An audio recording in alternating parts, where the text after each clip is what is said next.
This week we're going to start taking another look at raster data in 245.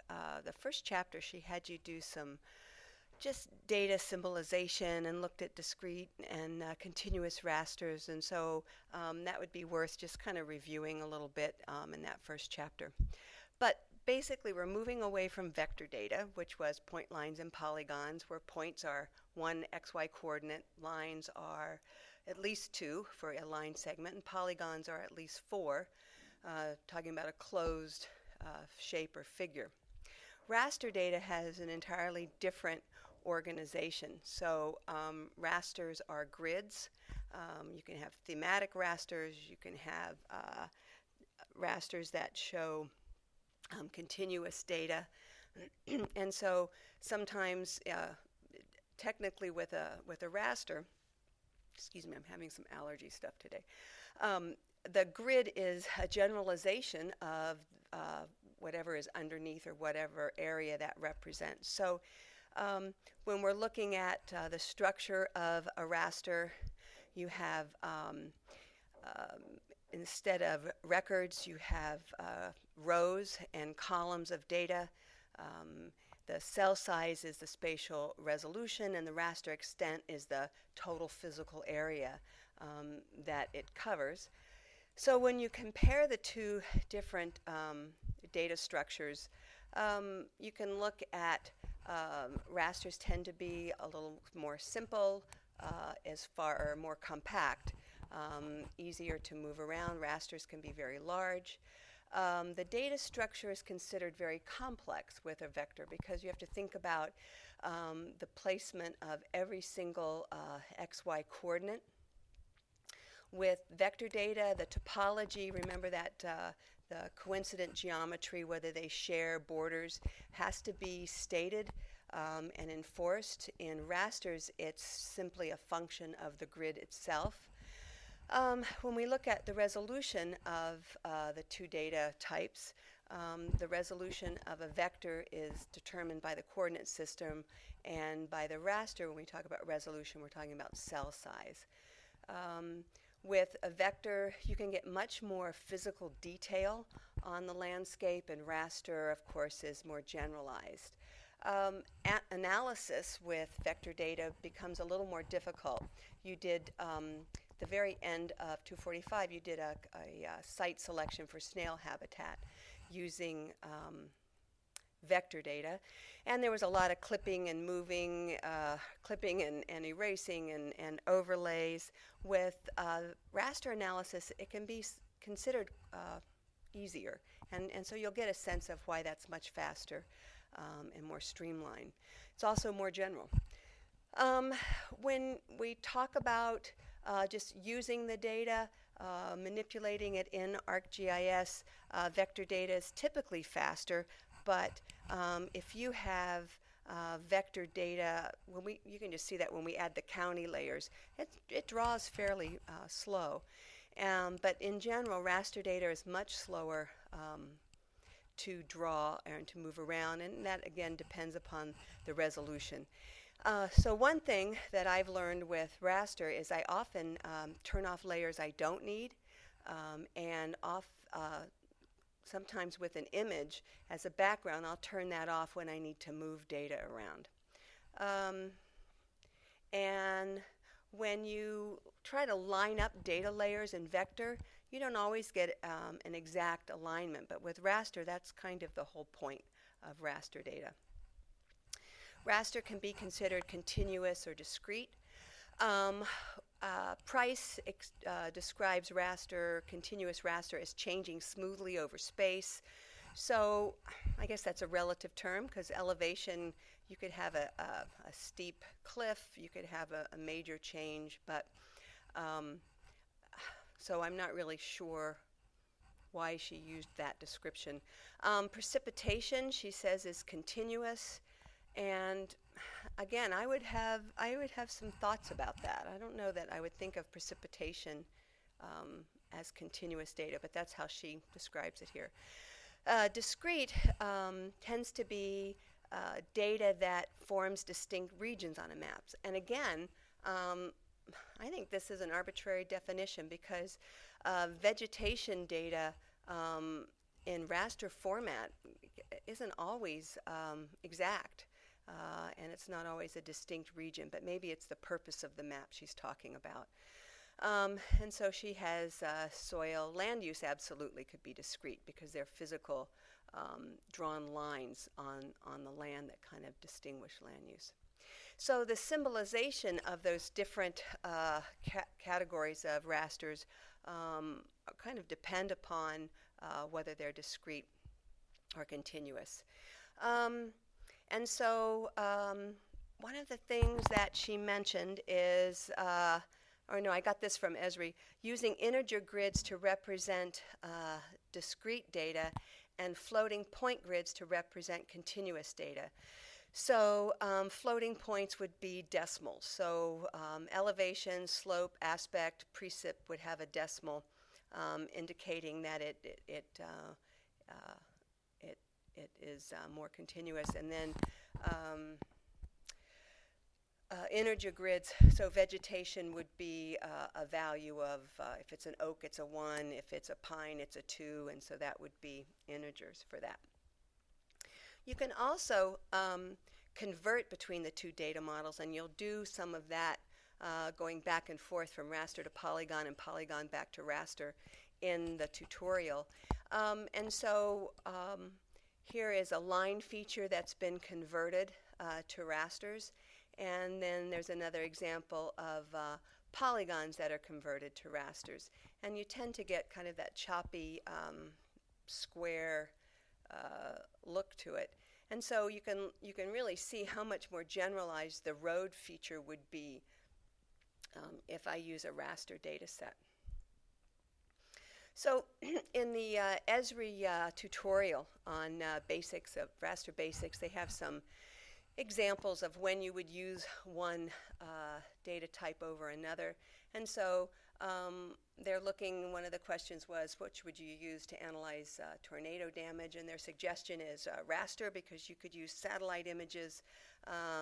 They give enough detail, and you can look at a large area. And then if you want to look at museums, you wouldn't use raster, of course, you would use vector, because you can kind of geocode addresses and get exact points. So that was kind of they had several, that was the silliest, I thought. When we look at cell size, has a lot to do with the function and the functionality of a raster. So here is say a little yellow pond in a polygon, and if I have a 1 meter by 1 meter cell size, you can see how that gives me a little bit more reality, or more realistic look of the shape of the pond. If I go with an 8 by 8 cell, 2 meters grid, my pond is much choppier. And if I'm looking at a 4 meter by 4 meter grid, I've got a very rough approximation of the cell. Sometimes when you convert from polygon to raster, I think the default is to take the value of the center of the grid, so it lays a grid visually or algorithmically over the polygon, and then looks to see what is in the center of the cell and gives the whole cell that value. But there's other ways, and actually I'm not sure anymore that's the default. There's lots of algorithms that decide what goes in that cell, and part of that is through resampling and many statistics like nearest neighbor statistics. So it will lay a grid, and then it will look at that cell and then all of the cells around it and try to determine what that cell should be based on what's the nearest neighbors. So lots of ways to generate grids or rasters out of a polygon. So that cell size, a small cell, of course, gives you more detail. It's higher resolution, much more spatial accuracy, but they're much bigger, so they're slower to display. Large cell size, just the converse. Less information, lower resolution, less spatial accuracy. Sometimes the subtle patterns are lost, and but you get faster display. Okay, so you have to kind of consider which way you need to go, and so sometimes you'll get data in different cell size, and so you're pretty limited to what's available. However, let's say I have vegetation in a 10 meter by 10 meter and elevation in maybe 5 centimeters by 5 centimeters if it's LiDAR, 5 inches by 5 inches. So you can't line those two up to do analysis, and so one of them needs to be changed. So you could take the vegetation and resample it so it's in the smaller resolution, or you can generalize the LiDAR to make it match and be in the larger resolution. So you have to kind of decide which would work better. So something to think about, even the cell size does not determine how clear data is. So I have a 1 meter cell size on the left and a 1 meter cell size on the right, but the scale of the image on the left was 1 to 5,000 and the scale on the image on the right was 1 to 1,000. So even though it's a smaller scale, the level of detail is much less because even though the cell size is the same. So when you open up, let's see if I put this in here. It's down here a little bit. When you look at a cell, hold on, I'm going to move a slide just a second. When you look at a raster, there's some information about the location of the raster is usually given by just a couple points in the source data, and then the cell size determines the rest. So if you know this corner where it is spatially, and you know the size of the cell, and you know the number of columns and rows, then the computer is able to determine where every other grid goes. So when you open up raster data and you look at the source data, you can see that I think this is a DEM. You can see that it has 679 columns. I'm going to assume it's in the order that it's given. Columns and 932 rows. The number of bands is 1, and we'll get to that in just a minute. The cell size is 30 by 30, but at this point, you don't know 30 by 30 what, so we'll take a look at that further down in the data. And you can tell that it is a floating point because it tells you right here. So sometimes when you do some analysis in ArcGIS from converting from one form to another or exporting a raster, it's going to ask you the number of bands, and so this is where you would find that information. The extent, so I'm moving on down the column here. The extent gives you the top right, the top left. So it gives you the two pinning corners, the top right and the top left. And these are in UTM meters. And so the linear units then, the 30 by 30 is 30 meters. The angular unit is in degrees. And I don't know from this data what the vertical units are. So it's going to give me the elevation in a number, but at this point there's no information about whether the elevation is in feet or meters. So there's other ways that you're going to need to figure out that from your DEM. Price in Chapter 1, I think, was talking about different bands of raster. So a DEM has kind of one band of information. When you look at satellite data, you can get multispectral data, so you can have many bands. A color image would have Landsat would be multi-bands. A color image would have 3 bands RGB, unless you're looking at a PNG. And if you look at the source data for a color image, that's a PNG, so an image.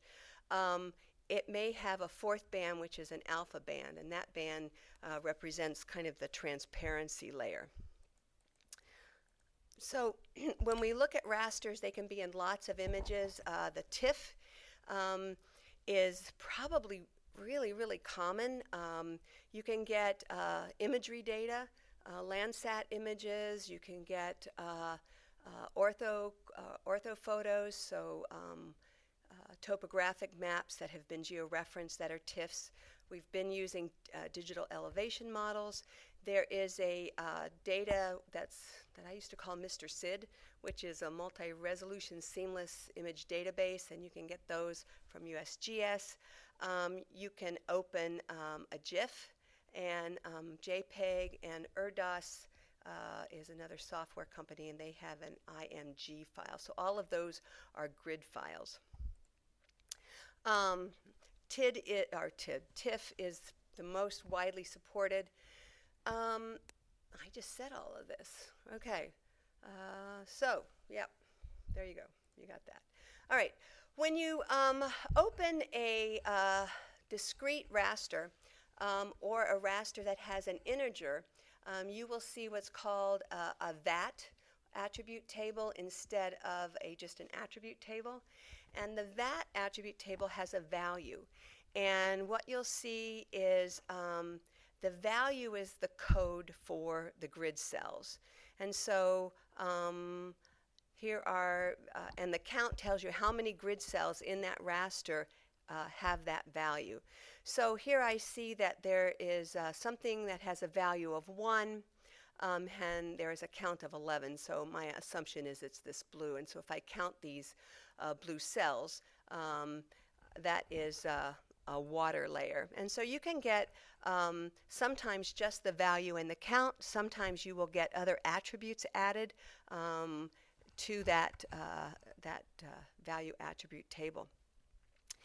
If you right-click a raster and the VAT is grayed out and you can't access it, that's because it's a floating point. And a floating point does not have a VAT table. So one of the things that we've done sometimes is sometimes you need to convert a floating point to integer data. And so what happens with the process of converting a floating point to integer is that if let's say my floating point is 73.8, instead of rounding up, it just truncates that at 73. So there's some ways that you can go through your data and multiply it by a factor of 10, and then you kind of have to remember that you've done that to your data. So sometimes you need that. You need to be able to look at that value attribute table because some of the processes that you may want to use will not use an integer, or will not use a floating point. It has to be integer. Okay. So lots of ways to get raster data. Let's see. So remote sensing, aerial images, LiDAR we've looked at. You can scan an image, create a JPEG or a TIFF, and then they have to be georeferenced. And so we did that with, I think we created a raster with the PDF when we did the Kogo editing, and then you had to georeference that. Other ways that you can get a raster from a raster, so taking a DEM and creating a hillshade, creating a slope, aspect, you can generate tributaries and streams with a flow map using a DEM. And then you can reclassify a thematic raster, or actually you can reclassify a DEM and create a new raster from that. And you'll do some of those things in the Price tutorial. One way to do those tasks, to reclassify or to get a new raster from another raster is using map algebra.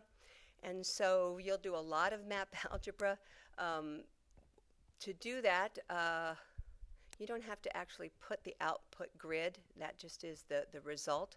But if you open map algebra and raster calculator, and if you were to add these two rasters together, you would create an output that would have the grid sum of these two. So let's say in grid 1 is soils, and I've ranked them by the best soil to grow pot, because that's new in Oregon. And in grid 2 is ownership or availability for sale.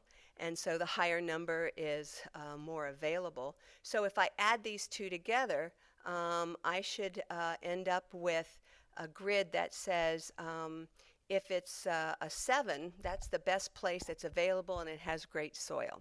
Okay? But I could also say, well, maybe something that has a, I don't see any 6s in here. So, but it's a way to kind of combine data rather than doing an intersect like you would with vector data. You can also change values. So let's say we have our precipitation in centimeters, no, in inches, and you want to convert it to centimeters. So you could, in the raster calculator, do precip times 2.54 and convert that.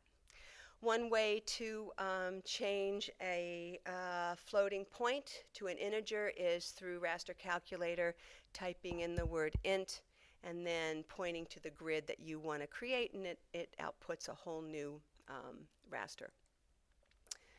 Oh boy, you can tell I did this late. Actually, that's probably not even a clue.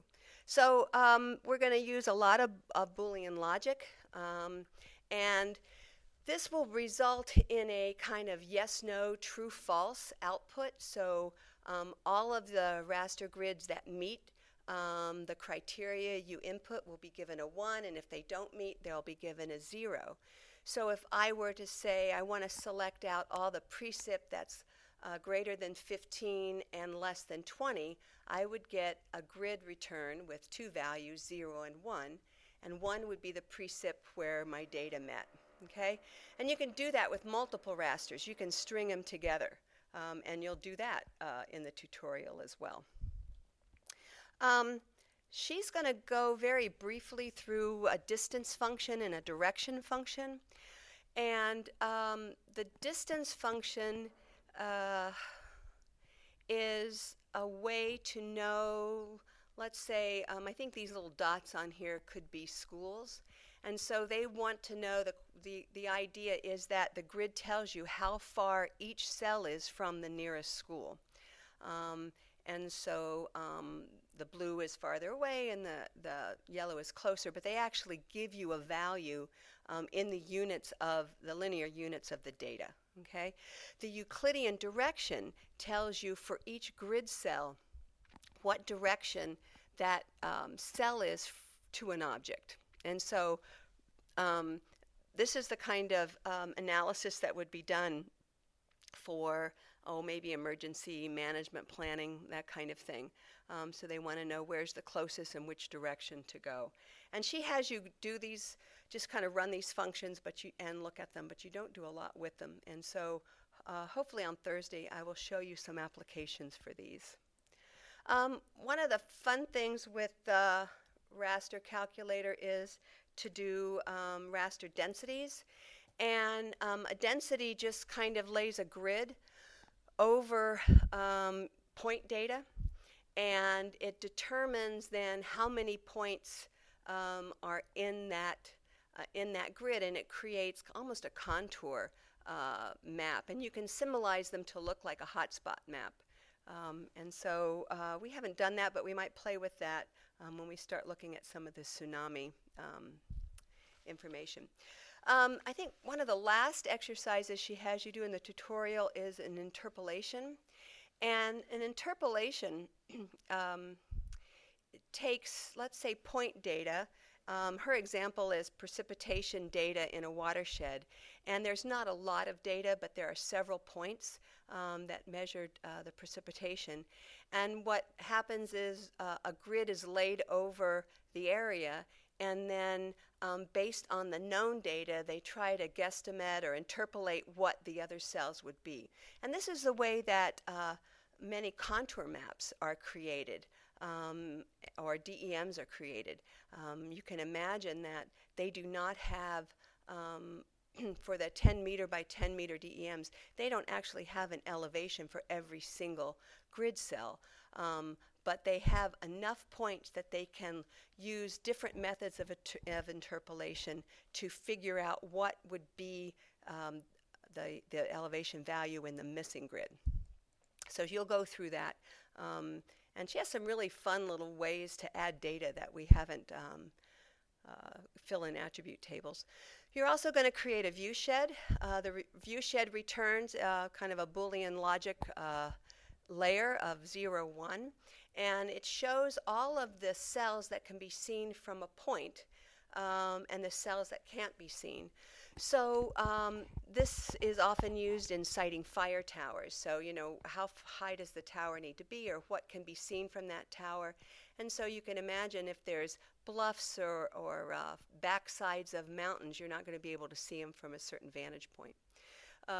And this is often used in forestry when they have to kind of leave scenic areas along the highway to not see some clear cuts. They'll use view sheds for that. There's a little controversy about how accurate they are, but I think that's still pretty much a standard use. Why is that not moving? Let's go here. I'm going to pause this a second.